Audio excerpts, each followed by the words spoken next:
ATM के माध्यम से बैंकिंग सुविधाएं उपलब्ध कराई जा रही हैं। प्रधानमंत्री जन धन योजना के अंतर्गत प्रदेश में 9 करोड़ खातों के साथ उत्तर प्रदेश देश में प्रथम स्थान पर है। प्रधानमंत्री सुरक्षा बीमा योजना के अंतर्गत अब तक प्रदेश में 5 करोड़ 54 लाख नामांकन के साथ उत्तर प्रदेश प्रथम स्थान पर है। प्रधानमंत्री जीवन ज्योति बीमा योजना अंतर्गत अब तक प्रदेश में 1.90 करोड़ के नामांकन साथ उत्तर प्रदेश द्वितीय स्थान पर है। अटल पेंशन योजना अंतर्गत उल्लेखनीय प्रगति की है। राज्य में विकसित हो रही वायु, जल, सड़क एवं रेल नेटवर्क की कनेक्टिविटी से राज्य के उद्योगों में मैन्युफैक्चरिंग इकाइयों को अपने माल के परिवहन में सुविधा उपलब्ध होगी, जिससे प्रदेश में निर्यात बढ़ेगा। महर्षि वाल्मीकि अंतर्राष्ट्रीय हवाई अड्डे के लोकार्पण से प्रदेश में 4 अंतर्राष्ट्रीय हवाई अड्डे संचालित हैं तथा शीघ्र ही नोएडा के जेवर में दक्षिण एशिया का सबसे बड़ा अंतर्राष्ट्रीय हवाई अड्डा उत्तर प्रदेश हवाई बिजनेस रैंकिंग लिस्ट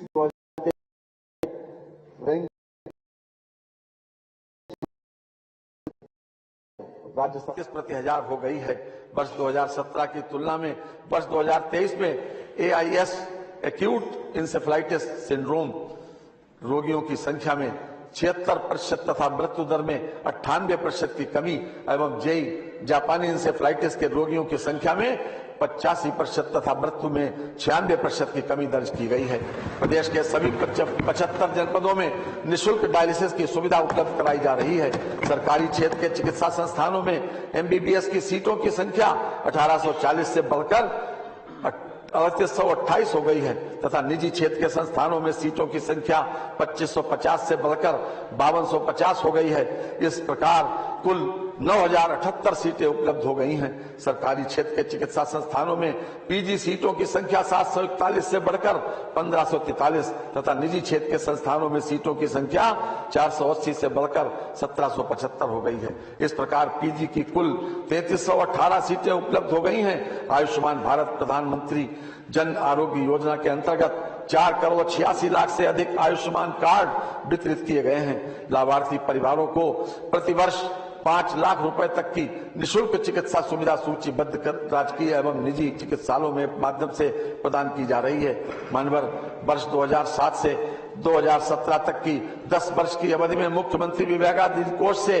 60,970 व्यक्तियों को चिकित्सा सहायता के रूप में 638 करोड़ 26 लाख की धनराशि स्वीकृत की गई। माननीय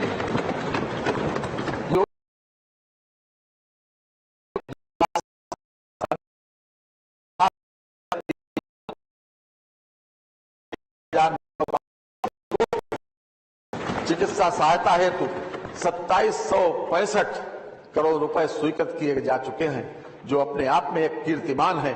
माननीय मुख्यमंत्री श्री योगी आदित्यनाथ जी के नेतृत्व में जिस प्रकार प्रदेश में चिकित्सा सुविधाओं का विस्तार हुआ है और बड़ी संख्या में आयुष्मान कार्डों का वितरण किया गया है, वह अन्य राज्यों के लिए अनुकरणीय मिसाल है। मिसाल के रूप में हमारे समक्ष है।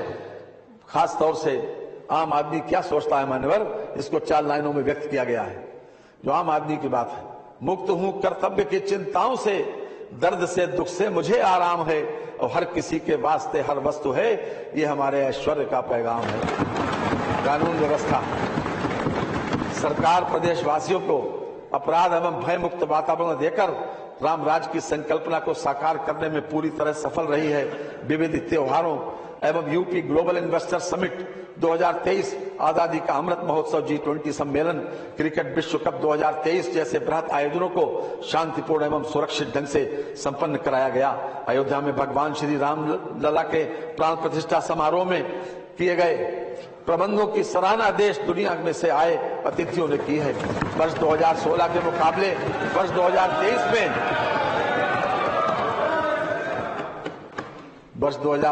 मुकाबले वर्ष 2023 में डकैती के मामलों में 87%, लूट में 76%, हत्या में 43%, बलवा में 65%, फिरौती हेतु अपहरण में 73% की कमी हुई है। ऑपरेशन त्रिनेत्र के अंतर्गत 8,54,634 CCTV कैमरों का अधिष्ठापन किया जा चुका है। अप्रैल 2017 से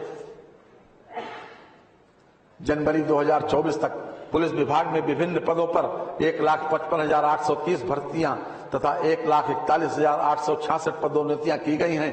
महिलाओं तथा वरिष्ठ नागरिकों की सुरक्षा हेतु सेफ सिटी परियोजना में महत्वपूर्ण स्थलों पर सीसीटीवी कैमरों की स्थापना, इंटीग्रेशन, डार्क स्पॉट्स का चिन्हीकरण एवं लाइट्स लगाना, हॉट पॉइंट्स को चिन्हित करने पिंक बूथों की स्थापना तथा बस टैक्सियों में पैनिक बटन की व्यवस्था सुनिश्चित की जा रही है।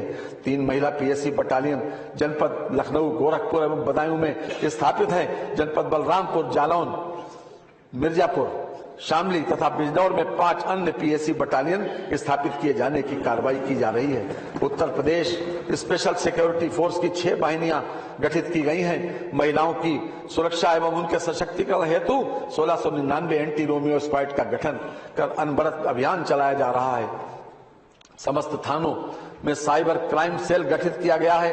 वर्तमान में सभी 75 जनपदों में साइबर क्राइम थाना संचालित है। होमगार्ड स्वयंसेवकों की मृत्यु की दशा में उनके आश्रितों को 5 लाख रुपए की अनुग्रह राशि दी जाती है।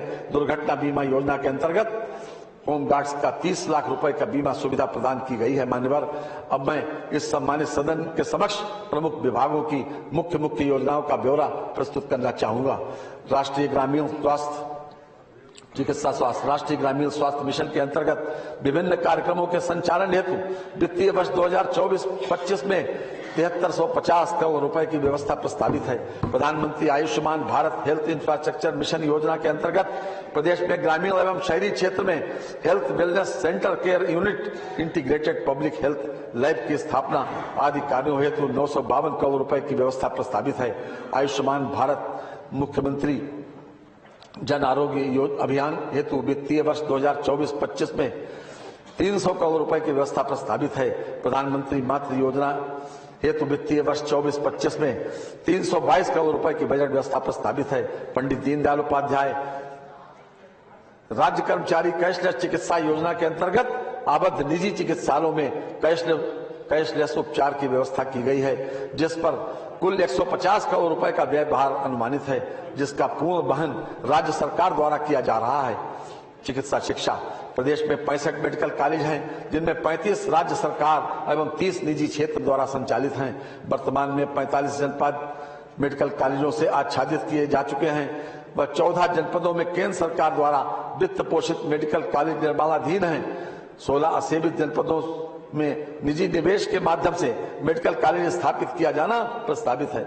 राजकीय क्षेत्र में बीएससी नर्सिंग कॉलेजों की संख्या 6 से बढ़ाकर 23 की गई है। जनपद वाराणसी में मेडिकल कॉलेजों की स्थापना कराए जाने का निर्णय लिया गया है। इसके लिए 400 करोड़ रुपए की व्यवस्था प्रस्तावित है। असाध्य रोगों की मुफ्त चिकित्सा सुविधा हेतु 125 करोड़ रुपए की व्यवस्था प्रस्तावित है। राजकीय मेडिकल कॉलेजों में ट्रामा सेंटर लेवल द्वितीय को trauma centre level 1 with in bracket 100 bedded apex trauma centre 200 bedded with in bracket में उच्चीकृत किए जाने हेतु 300 करोड़ रुपए की व्यवस्था प्रस्तावित है। आयुष्मान भारत कार्यक्रम के अंतर्गत प्रदेश में 1600 हेल्थ एंड वेलनेस सेंटर स्थापित किया जाना लक्षित है तथा 1035 राजकीय आयुर्वेदिक, होम्योपैथिक एवं यूनानी चिकित्सालयों को हेल्थ वेलनेस सेंटर्स में परिवर्तित किया जा रहा है। प्रदेश के विभिन्न जनपदों में वर्तमान में 2110 आयुर्वेदिक, 254 यूनानी एवं 1585 होम्योपैथिक चिकित्सालयों के साथ ही 8 आयुर्वेदिक, 2 यूनानी तथा 9 होम्योपैथिक कॉलेज एवं उनसे संबद्ध चिकित्सालय क्रियाशील हैं। वित्तीय वर्ष 2024-25 में आयुष विभाग के अंतर्गत प्रमुख रूप से महायोगी गुरु गोरखनाथ आयुष विश्वविद्यालय गोरखपुर का निर्माण कार्य पूर्ण किए जाने, जनपद अयोध्या में राजकीय आयुर्वेदिक महाविद्यालय एवं जनपद वाराणसी में राजकीय होम्योपैथिक मेडिकल कॉलेज की स्थापना किए जाने का लक्ष्य है। राजकीय आयुष महाविद्यालयों एवं चिकित्सालयों में औषधियों की समुचित व्यवस्था तथा 50 बेडेड एकीकृत आयुष चिकित्सालय 11 जनपदों में स्थापित है तथा 6 जनपदों में भवन निर्माण पूर्ण हो चुका है। अवस्थापना एवं औद्योगिक विकास, बुंदेलखंड क्षेत्र में एक नए औद्योगिक विकास प्राधिकरण बीडा का गठन किया जा रहा है, जिसके अंतर्गत नोएडा और ग्रेटर नोएडा के अनुरूप बुंदेलखंड क्षेत्र में औद्योगिक, वाणिज्यिक और आवासीय टाउनशिप विकसित करने की योजना है। सेमीकंडक्टर, डाटा सेंटर, स्टार्टअप एवं आईटी सेक्टर से संबंधित विशेष योजना के साथ ही वर्ष 2022